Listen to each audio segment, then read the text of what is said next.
In 1912, the archaeologist Ludwig Borchardt discovered the head of Nefertiti statue. Borchardt did write in his memoirs, "The best remaining Egyptian artwork has become in our hands. This can't be described in words. You must see it." The story started on 20 January 1913. A meeting between Ludwig Borchardt and the manager of the Inspection of Middle Egypt Antiques, Gustave Lefebvre, to discuss the division of archaeological finds, which found in 1912 between Germany and Egypt, where the division of discoveries was according to the antiques law at this time, equal shares between Egypt and Germany, and the excavation mission through a joint committee chaired by the representative of the Antique Authority for the Egyptian government. At the time of the partition, Borchardt told Gustave Lefebvre, the director of the Middle Egypt Antiques Inspection in this time, that the statue is made of plaster, but actually it was made of a good limestone.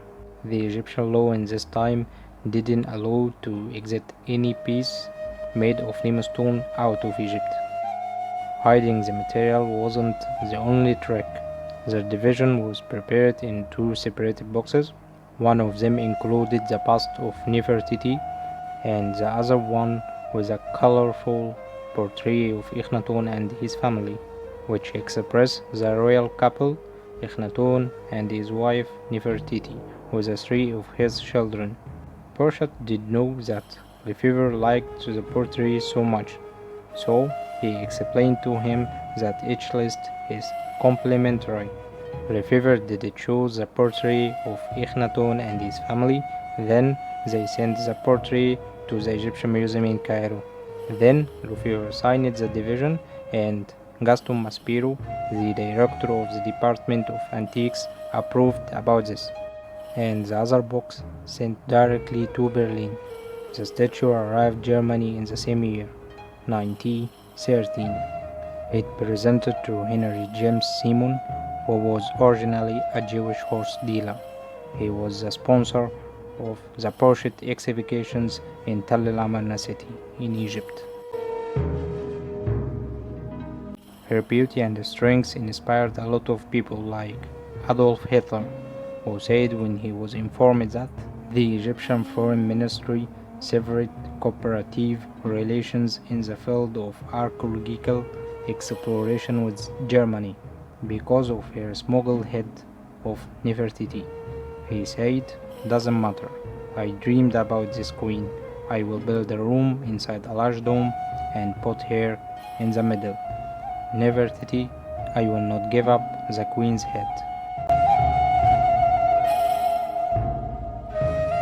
She is one of the influential women in the history of ancient Egypt. She began her life as a queen sitting next to her husband Akhenaton from 1350 to 1334. Nefertiti married Akhenaton at an early age. They ruled Egypt together in Tiba city and participated together in the reconstruction of Karnak temples. In the fourth year of their rule, Amenhotep and Nefertiti thought to moving to a new capital city. In the fifth year, they moved to Tell el-Amarna city in the middle of Egypt. They got 6 daughters, and she supported him in his new religious vocation, which was a religious social revolution in this time. They formed a happy family, and that showed the features of affection and devotion to them in all the inscriptions which survived after the destruction. They had 6 daughters plus Tutankhamun. The DNA test proved that Tutankhamun belonged only to Akhenaton because there aren't similarity between him and his sisters.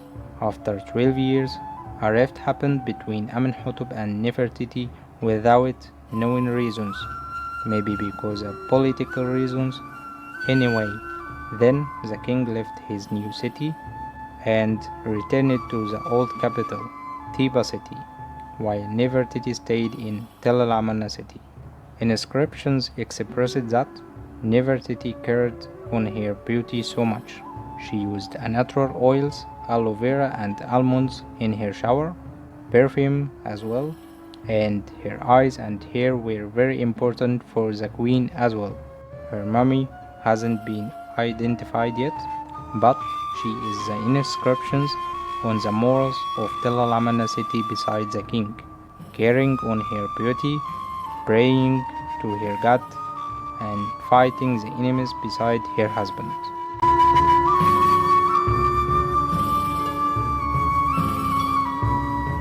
Write your opinion. Do you find her really pretty?